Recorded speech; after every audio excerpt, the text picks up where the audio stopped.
Flag, please. I pledge allegiance to the flag of the United States of America and to the republic for which it stands, one nation, under God, indivisible, with liberty and justice for all.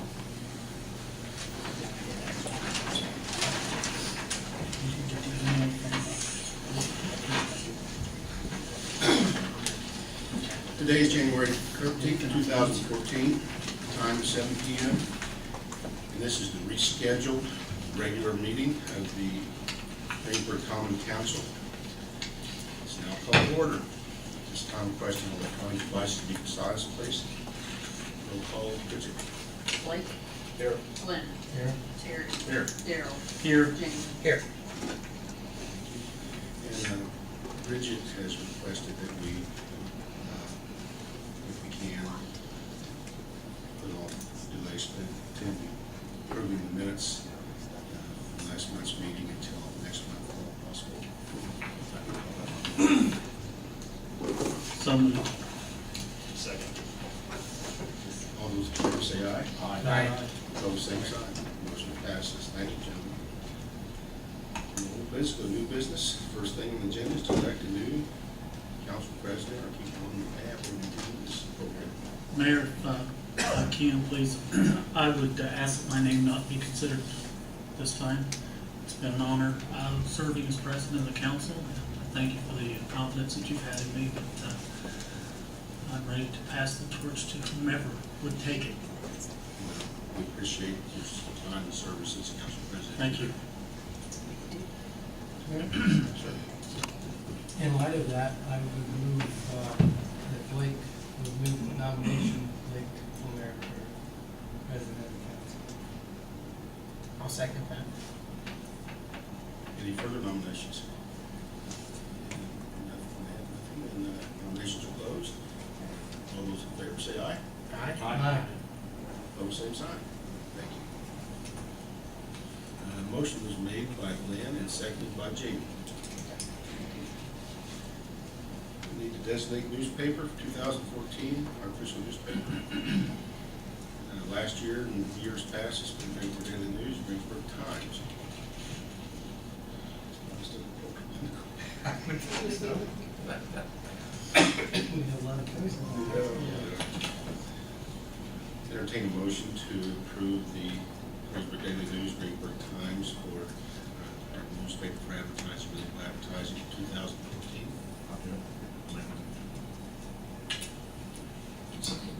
Terry made the motion and Blake seconded. Thank you, gentlemen. All those in favor say aye. Aye. Opposed, same sign. Motion passes. Ms. Patty Jackson, the Southeastern Indiana Regional Plan Commission. She's here to give us a update of rehab grant that we currently complete. We've completed, yes. My name is Patty Jackson with the Southeastern Indiana Regional Planning Commission out of Versailles. We wrote a grant on behalf of Decatur County in 2012 for an owner-occupied rehab program that also assisted 9 families in the city of Greensburg. And I just wanted to give you guys a little report of how things went and how many families we assisted. And I brought you some pictures also for you to look at. And then you can just keep those. And if you have any questions later, you can ask me. I'd be glad to answer them. The grant, we assisted a total of 25 low-income families. And of those, 9 of them were in the city limits of Greensburg. And I do have a copy of what I'm going over for you guys too. The work that was completed on the homes addressed health and safety issues such as lead hazards, plumbing deficiencies, energy or electrical deficiencies, and structural problems. We also addressed things that promoted energy conservation, such as energy efficient furnaces, windows, doors, insulation, just to name a few of the things that we did. We also addressed things for aging in place, which is a big priority for the state of Indiana for their housing funds, and we did a lot of handicapped bathrooms, put in handicapped toilets, showers, grab bars, ramps to the front of their homes, sometimes just steps and railings. So I'm going to pass around the pictures for you all. Thank you, Pat.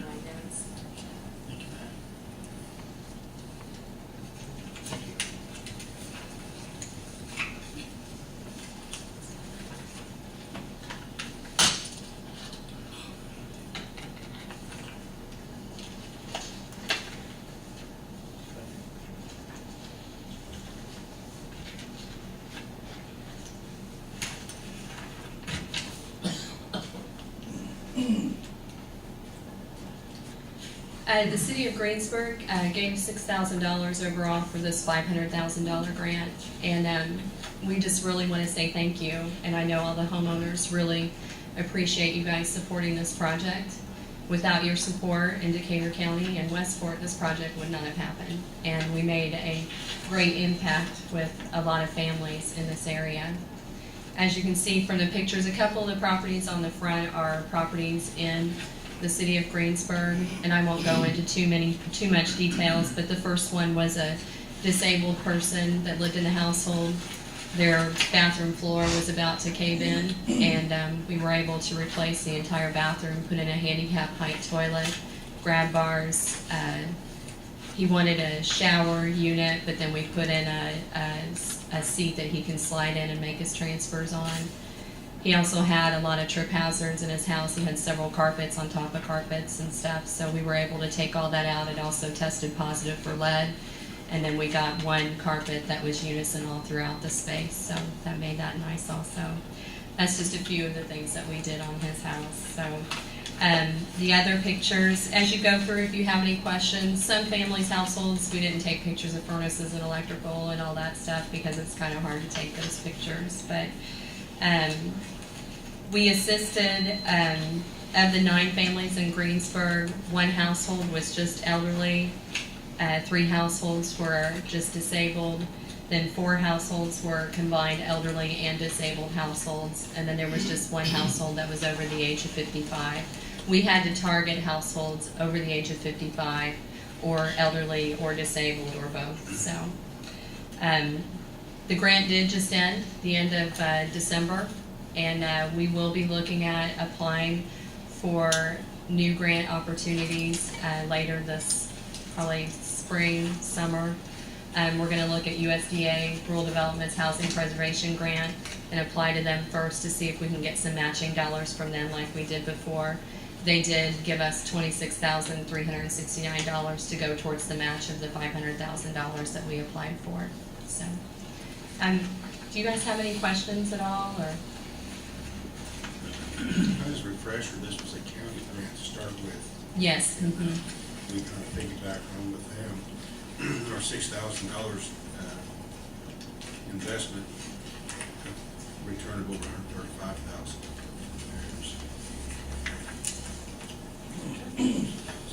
It was Good return on investment. and very much so. And you know, we score the way the state scores these applications. If you're just using matching dollars, which is not actual dollars, versus getting actual money from the local communities and committing it to the project, you score a lot more points in the application.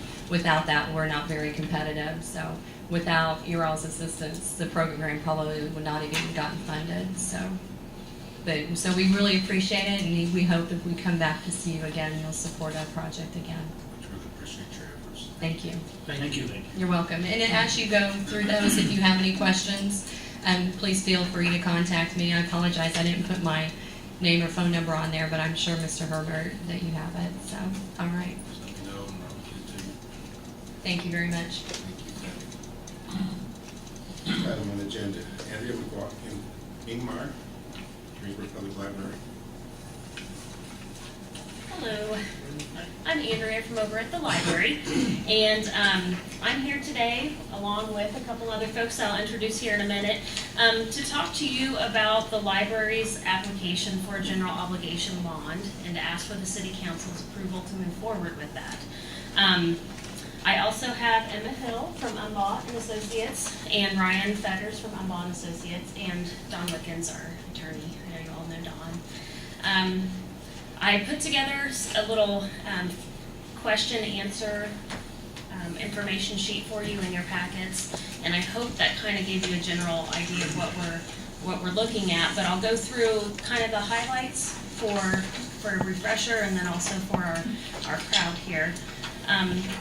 This bond is to be used for re-roofing the library. Our library is 20 years old and it's in great shape, but we've had a lot of trouble with the roof. And right now we have a ceiling tile that's pulled out because we have a plastic bag in a tube, ready for rain. And we have put a significant amount of money into the roof over the years, fixing and band-aiding, and we're band-aiding on top of band-aids at this point. And when we recarpeted this year, we found a couple spots that we didn't even know were leaking. They were leaking so slowly that they were staying in the wall, and a couple areas of our walls were completely rotted down to the brick. So we got to pull everything out, put in new studs, put in new insulation, and start over. And we feel like it's probably time just to get a new roof and do it, have it done right, and be past all of these Band-Aids. We did hire STR, a roofing consultant out of Indianapolis, who came in and did a complete survey of the roof and the walls to make sure that we really needed a new roof and that there wasn't another option. And basically they said our roof has a 5-year lifespan left in it, and we will be putting money into the roof in those 5 years if we don't do a replacement. We have a bond that we're paying off for the building in 2014. And on the back of your sheet that I gave you is kind of a summary of the bond process. We have been paying approximately $200,000 a year in bond for the construction payoff of our building that we have right now. And 2014, we only have one payment, so our bond levy for 2014 is about $100,000. And that is what we would like to maintain from here forward for the extent of the new bond. So there would not be an increase in taxes. There would not be a decrease when we pay off this bond. We would just be carrying that bond forward, that amount in a new bond. It's a little confusing. That's why it's nice there's a bar graph. We anticipate, what's that? I have a couple extra. Okay. We anticipate payback to be 8 to 9 years, and we do not have a exact estimate on the roof replacement at this point. We have a general idea on cost that STR put together for us. We wanted to wait to get quotes until we found out for sure that everything was going to be approved to move forward. The library is solely responsible for paying back this money. So just because we have to get your approval doesn't mean that you're on the line for the payback of this bond. The library is solely responsible. I think those are the high points. I think probably Questions? the question that the council would have, which is there in your bullet points, says what the city council voted.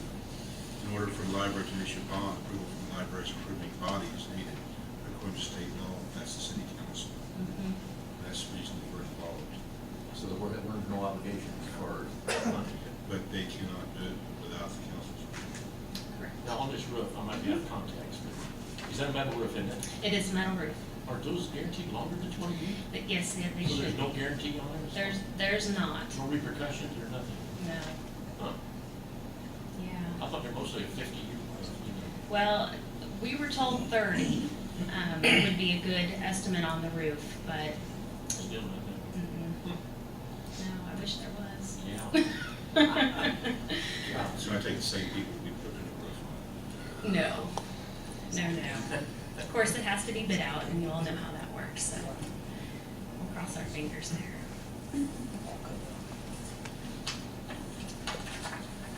Council, questions or concerns with that?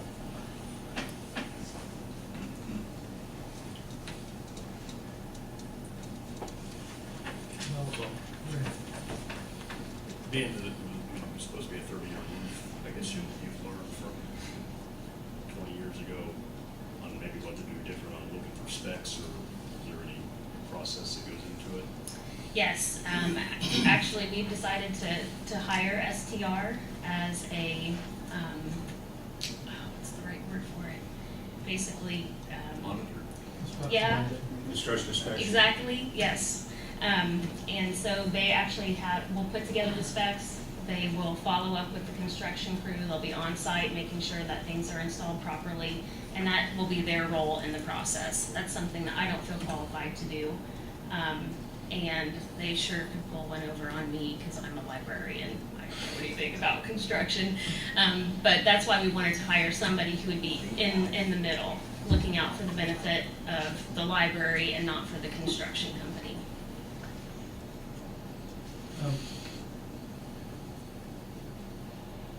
The library is a valuable community asset, so, you know, I don't know if there's really more that we can do than say, sure, you do need to maintain this asset, and without a roof, you can't do that very well. And throwing money good after bad, or after other good money, just waste. Since you did have a bond of more than $200,000, this is going to be in the neighborhood of $100,000, it makes sense that the tax rate actually would, you know, it may stay the same, it might even be reduced, but with the UMBA here, it might be worthwhile for them to give us whatever numbers they've run and provide any assurance that we might need in order to answer questions that come. Have you done the due diligence on the bond issue, and there's no trouble with tax caps and all the other kinds of things there? I'm Ryan Fetters with Umball, and to answer your question, based on, since what is happening here, I think it's, from our presentation, page 8, the bar graph. Thank you. The bar graph that you have, that Andrea included in your presentation materials, which looks like this, if you're looking here. So what she did an excellent job of explaining what was happening. You have current debt that is going to mature this year. And then what they're doing in the light, and that's the gray or the silver, and in the light blue what's going to happen is as that debt rolls off, it's going to fill in that levy with the current bond issue, or the proposed bond issue rather, at that same level.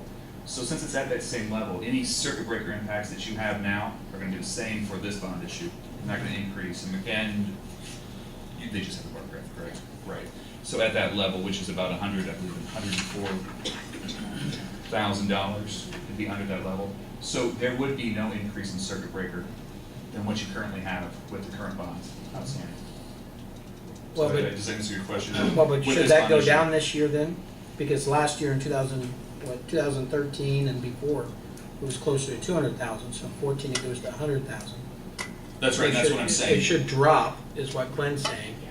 and that's, but This year, we should see it drop. we should see a Compared to- drop, and right, then we I'm should talking- maintain that drop. Correct. I'm talking about just in relation to the 2014 drop, right? The circuit breaker impact for 2014. It would be the exact, it would be similar to that, no greater than that. And the bond that you're asking to do is you haven't decided the length of term yet? It's Between an 8 and a 9-year bond currently is what they're looking at It depends what the final amount is. for construction, the estimated cost of construction with the estimates. And those are based on interest rates, current market interest rates, plus 1% or 100 basis points, 1%. So we try to be conservative on that, so to allow room, because we don't have a crystal ball, so we don't know exactly what interest rates are going to be. But our analysis looks at the conservative side of higher than what it is today. So what's the cost that would push it to 9 years versus 8 years at what point? You're saying it depends on the cost, so what's that? I would say it's the actual installation of the roof. If Right, that- at what value is that, that's what I'm Oh, asking. it's 700,000 is the maximum. And what STR estimated to us is $500,000 for the roof replacement. And then we've got, their fee, STR's fee, and then, we had some work done in preparation for the new roof. And the bond council fee. But what will change it from, what will fluctuate would be the cost of the roof itself and installation. And we don't have those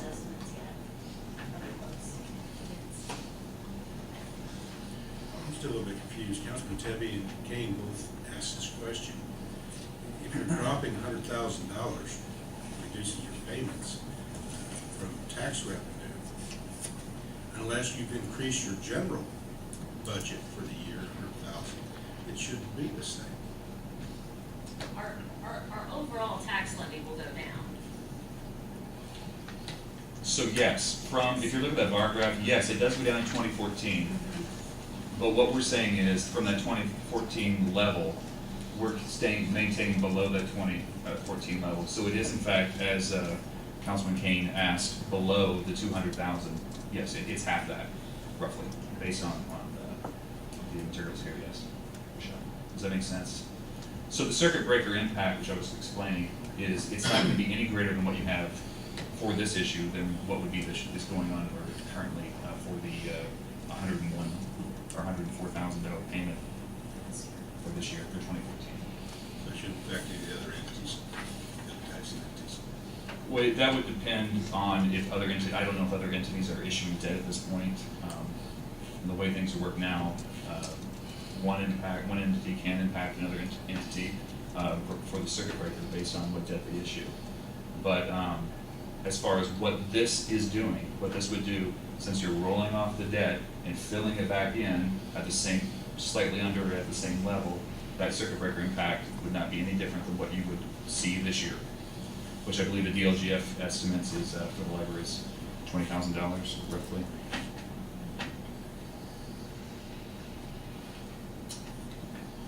Further questions, Council? I said, the bullet points pretty well spelled out as far as our responsibility. The library is solely responsible for the payment of this bond. The city council is in no way obligated by this bond. So what they've done will not affect the levy. No? Just 1 second, I've got a resolution that we're asking you to approve tonight. I didn't bring enough copies for everybody, and I need Bridget to get 2 of them signed. But if they do, it says in the points 1 and 2, and the resolution says that issuance of bonds by the library to be repaid solely by the library for the purpose of retaining funds to be applied for the cost of the project. By the approval of this resolution, the city in no way becomes obligated to repay the bonds of the library, nor do such bonds count against the city's constitutional debt. We've got copies. Okay, you've got copies. So, I just wanted, it's been said before, but I wanted to emphasize that. Any questions, Council? Then, if you so see fit, I will accept the motion to support resolution 2014-1. So moved. Second. Motion made by Blake, second by Darrell. Is it Darrell? Or Jake? Darrell. Darrell said it, you said it at the same time as Terry. So Oh, I'm sorry. Is there any further discussion? If you'd like to have a roll call, vote, please, Bridget. Glenn. Yes. Terry. Yeah. Jane. Yes. Darrell. Yes. Blake. Yes. Motion passes. Thank you, gentlemen. Thank you very much.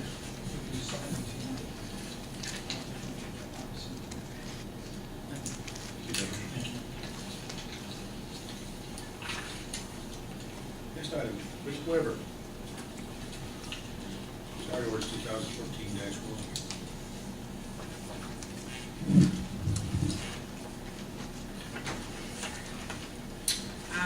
The council packets had a proposed ordinance 2014-1, amending 2013-7, just in the clerk treasurer's office area. Would like to make a couple of changes on job descriptions, title mostly, not the actual content of the description. And with some changes in the office, you'll see in the ordinance, it just says based on personnel changes in the clerk's office and recommended changes by State Board of Accounts, effective 1/1/2014. Just as a throwback to during our 2012 audit, during 2013, the State Board of Accounts had requested that the clerk treasurer's office make a more broader attempt to do segregation of duties in the office. With us being a smaller office, just some different checks and balances, protocol such as bank deposits, balancing balancing the state monthly statements and so forth, kind of segregating those out a little bit more. So in light of that, I felt like the salaries needed to be a little bit closer together. They were pretty spread apart before. So the total salaries are not changing, but the accounts payable person, receivable person actually has a, based on the job description, has a larger duty than the personnel administrator, formerly a deputy clerk treasurer. So instead of having someone with a deputy title, I know in other cities and towns and counties, a lot of them all have a deputy or deputies. After having a couple discussions with Kent Irwin, he felt like that was kind of an antiquated job title when, it doesn't necessarily, it didn't really say what the person did. After a couple conversations with him, we discussed maybe changing it to personnel administrator, which is someone that does the payroll, but also helps in assisting with bank statements and receiving money and distributing money. So because there's only 3 of us in the office, it does make it more of a checks and balance type thing.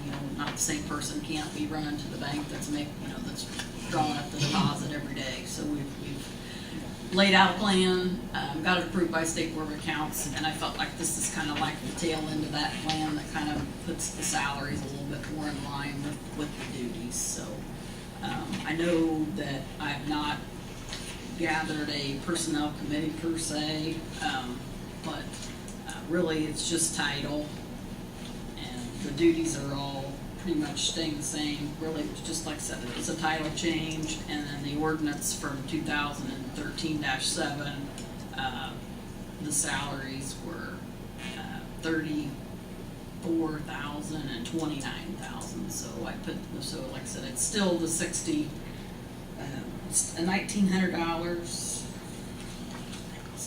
$1,965 difference between the two now. But like I said, the amount that was approved for 2014 salaries, the total salary did not change. Just the title and amount per week.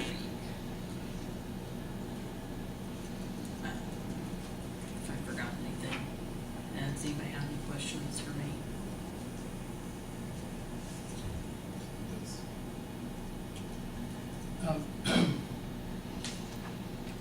You've said this a couple of times, that the only change is the title, but The title on the job description. right, I understand that. Is the main change. And that's my point. And the second thing you said, pretty much the same. I don't know what that means. So tell me where the job descriptions were changed, or show me where they were changed in the job descriptions. Actually, the accounts payable person was really the only place that it was added. That duty of doing payroll, so that there's always a backup person to do payroll, that was added to the accounts payable and receivable position. It should be right up in the top where it says processes weekly city payroll, including receiving timesheets, verifying accuracy. That was added to the accounts payable receivable position. It's like under duties, it's on the first page, it's the second paragraph. Okay. So So that was added to the accounts payable receivable specialist area. Okay. So there are payroll duties being assigned to that person now, or as a backup. So like, I'm gonna be the person that oversees the overall finances and do balancing reports and that sort of thing, but the two other people in the office with those two job titles will both be processing, employees, benefits, and salaries. The one thing I can confirm on this, I'm not sure about the rest of what goes on in the treasurer's office, their duties. One thing I can testify to is that at least the last 6 years that I've been involved, the state board of accounts has cited the treasurer's office for not having enough people within the office. And being qualified to split the work up for everybody to do the job. People would come in from two different hands and more people would be responsible. Yeah, that's- This would be an opportunity to improve that situation.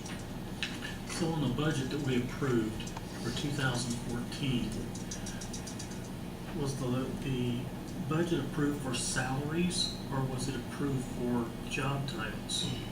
It's a question. Salaries. So Salaries, we didn't job titles or. The salary ordinance, we would be able to, and Don might be able to help with that a little bit, if you were to amend the job title within that original salary ordinance, that's why I identified it as amending 2013-7, because I'm amending the title and the salary. okay. I was just wondering if we needed to go back and amend the budget.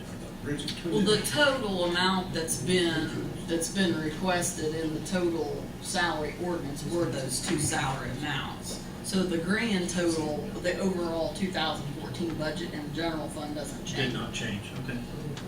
It's probably less than what was before time you count longevity and all. If you would count longevity, there will be a savings, but the overall salary was the $64,035 was the total salary that was approved for those two positions in the clerk treasurer's office. Okay. So Plus the, longevity. right, yeah, Right. longevity's in a separate calculation, but it's within the ordinance. But those amounts will reduce, so there's actually a savings instead of an increase in cost because of the reduction in or the change in personnel.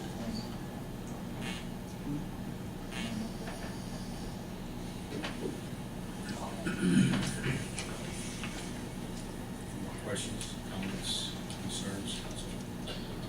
Well, the only thing that I don't see any reason why we can't make an adjustment in titles. As you outlined, adjustment in terms of compensation for the different responsibilities. The only thing I guess I would have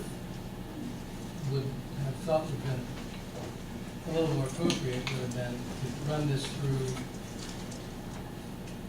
personnel committee and bring it, there'd have been a little more time to look at what was happening, a little more time to understand it, but, I see that it's not that big an adjustment, so maybe it's just a short circuit the process.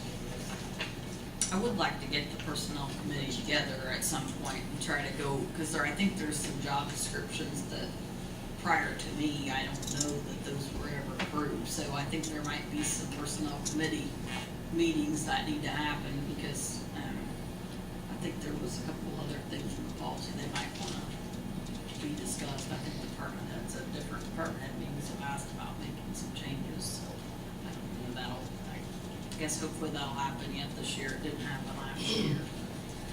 Like that in the next 60 days.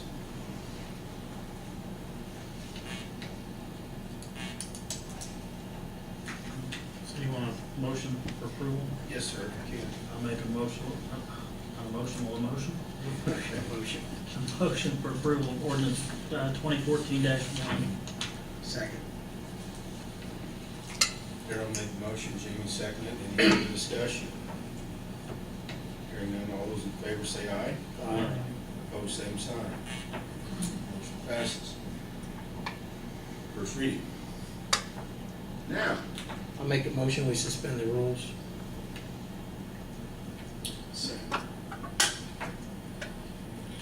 motion made by Jamie, second. I make a motion, we suspend the rules to pass ordinance 2014-1 on second reading. I'll second that. Made the motion and Blake seconded to suspend the rules for the second vote. All those in favor say aye. Aye.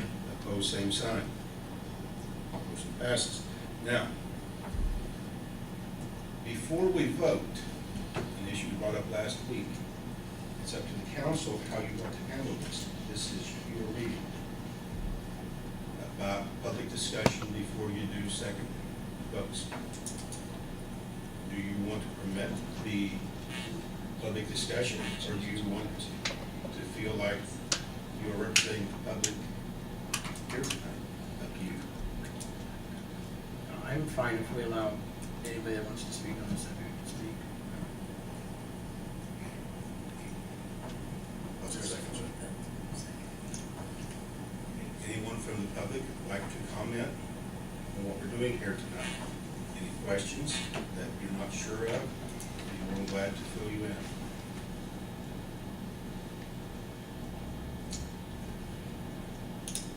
Going, gone. The opportunity was there. Now I need a motion for the second reading. Make the motion, we pass ordinance 2014-1 second reading. Second. Jamie made the motion, Blake seconded for second reading.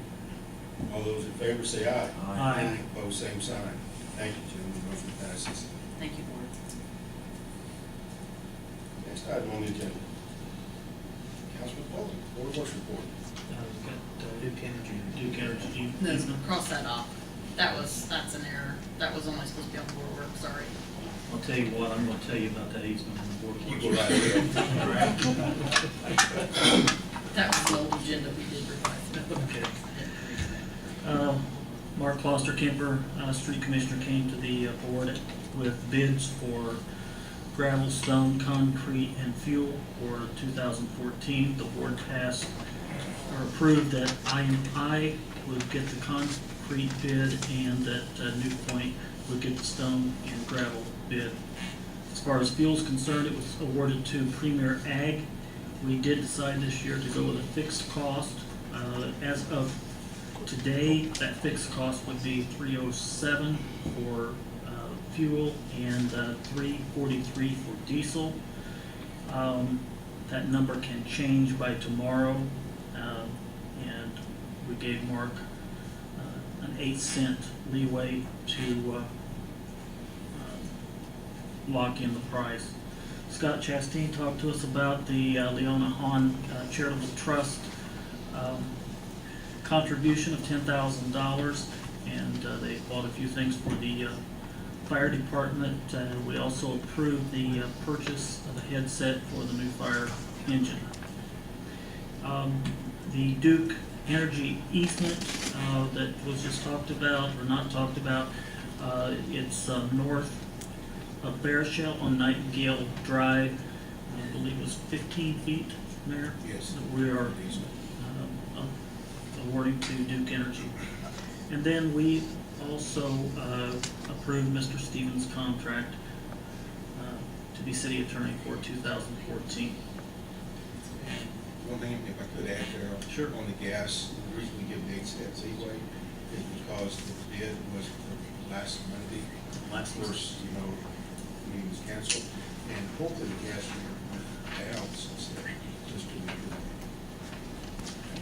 I believe we told him you could go to 315, up to 315 on the fuel and 350 on the diesel. Tomorrow on that. 351. Anything else from the council? I've got a couple of things. One, the city meeting schedule was in our packet, and the plan commission had asked to have our plan commission meetings begin at 7:15 instead of 7:30. And And when I talked to Mr. Murray earlier this week, or last week, he indicated that, he thought he had communicated that, but I do know that we have advertised our meeting for this coming, next week, the Planning Commission meeting for 7:15, and, or upon completion of the BZA, if the BZA is meeting ahead of us, and they need to complete their meeting, then of course, we'll wait till that's completed. So, I hope that doesn't cause too much trouble. I think it's, the members of the Planning Commission thought it was, rather than coming 15 minutes later, 15 minutes earlier, seemed to work out better I'll address this tomorrow, we'll take care of it. for them. I believe that was correct. I thought he said he had an opportunity to correct it. I'm pretty sure I sent it back out to the media Okay. initially when they had put it together. We didn't have it in there, but I had it in some notes, so I revised it and sent it Okay, back out to the thank you. I've got a couple other things I'd like to ask, and request. And so I'm requesting this now in hopes that, next month when we meet, these things can be, information can be provided. Last year, we did a couple of significant changes in ordinances, and I guess I'd like to see a report provided to us on the trash ordinance, for example. When it was implemented, as it was being implemented, there were a number of people that were concerned, small businesses and different groups that had some concern about being able to take away the trash and the cost and so forth. And we even said, well, there's some ways in which perhaps they could contract with the city to do that. So I guess that's my question is, what's been the result of that? I know that when we did it, we had a lot of concern about, the amount as well as the weight and the size and the condition of the trash. And I think it would be good to get us some feedback as to how the citizens have complied, or what our men are seeing. I know that we talked about we would tag certain things if they were too large. So some feedback on average number of tags you put out and how people are complying with it, or if we have to go take a backhoe in or whatever he was talking about doing. I just think that it would be good information for us to have some feedback on that. That's one. The second one is the sign ordinance that became effective in June. And again, I guess I'm looking for number of sign requests, the number of temporary requests we've had, what kinds of conditions, how the implementation has gone, what should we expect? Do we need to make adjustments? I hope not, but I mean, some feedback would be appropriate. And I think that it could come in the way of a written report would be nice, along with an oral explanation or time to provide some follow-up questions to that information. And then in light of that, that got me thinking about some other things. And I don't recall getting last year this time. I'm pretty sure we haven't received it. I think it would be helpful, at least I would like it. Now, the rest of the council members can chime in as to whether they think my other two suggestions are worthwhile or not. To have the city departments provide us with some kind of annual report. For example, the city engineer or the planning, how many permits did we send out? There's just a lot of information that I think would be helpful to us as we look at the needs of the city, or as departments come and ask us for a change in policy or additional appropriation or whatever it is they might come and seek. Change. So that's one, but I know that the fire department, police department probably have some of those figures together, but I think those departments as well. Street department, well, how many streets did we repay? What kind of problems are they encountering that we need to be aware of? What kind of problems have they had that they resolved? And then just statistical information that they think would be of value for us in knowing, so as we evaluate their requests as they come, or next year's budget or whatever, we have something to help us understand. Yeah, right now, the department has to take those just everyday challenges, and they make the repairs, fix the things, and go on from day.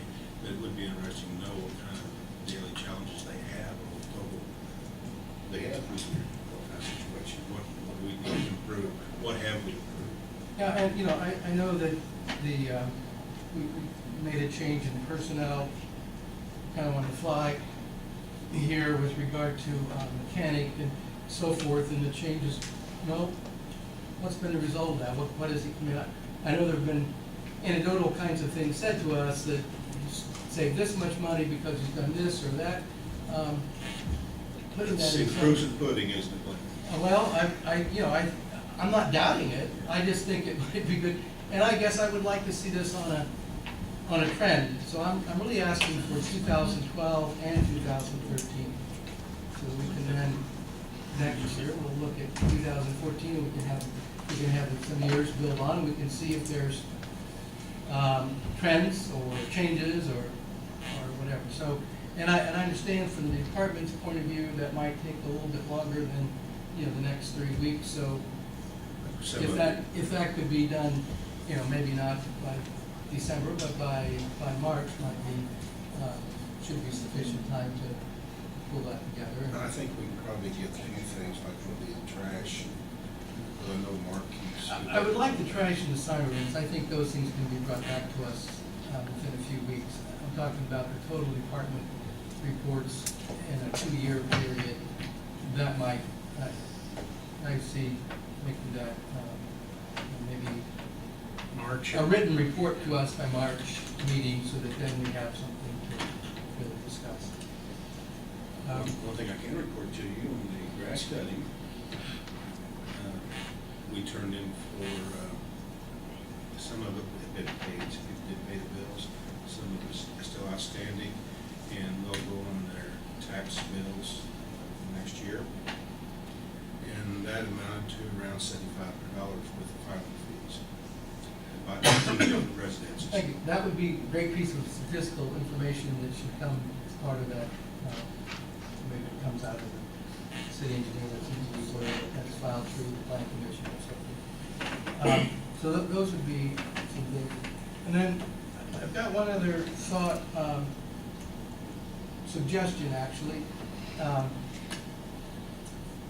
With the changes of personnel we've experienced here in the city in the last few months, for a number of years, and I noticed that you really haven't replaced your secretary, administrative assistant, or however that's titled. We're in the process, administrative assistant. And maybe this is something that should come through either the personnel committee, or I think it can come from city council if so chooses as a recommendation. Rather than have that position as a typical city position, I'm of the opinion that really that ought to be, because of the nature of the job and because of the nature of its relationship to the executive, that really ought to be a position similar to chief of police or department heads that are appointed and serve at the pleasure of the executive. And again, I'm not saying that that has to be the case, I'm just offering that as a thought for colleagues to think over, personnel committee or whatever, to think about. I just think that that might be an appropriate, well, I've thought that for a long time, that that's a more appropriate way for that position because of its nature, sensitive nature that it may have, ought to have. I mean, I would think that we have to have somebody here to answer the phone, but there comes a point in time when the secretary, the administrative assistant really is in a position of knowledge and needs to be really coordinated with the executive. So that's my thought, suggestion, just to throw out there for my colleagues to ponder. Believe me, Glenn, I'm the one who has to ponder it, and I've given it a considerable amount of thought, and I agree with you. There's a lot more responsibility I'd like to add on to that position. I could see why one would want to, yeah. So that's what I'm working on. I'm looking at someone who I can put in that place now and add additional responsibilities later and still fit the bill. Well, you know, if you're talking about changing of duties and all that kind of thing, I think that would be something to run through the personnel committee as well as through here. I think it might be appropriate for, I mean, I would hate to, if the city council is not willing to make that change in the type of category of employment, I'm not sure if that's the right term, but making it similar to You're department right. heads, I- then you can still work on the job description if you wish or not, but you may want to reconsider the job description because you're going to have a circumstance where, right now, yes, you are hiring someone that you have confidence in and trust and so forth, you wouldn't hire, obviously. But whoever the next person is, and it, you or someone else, doesn't make any difference. And I thought this, Is someone I thought this 15 years ago, so I'm not saying Is someone anything who can new. stay I'm and not take saying that anything new. transition period without So, dropping anyway, a step. that's my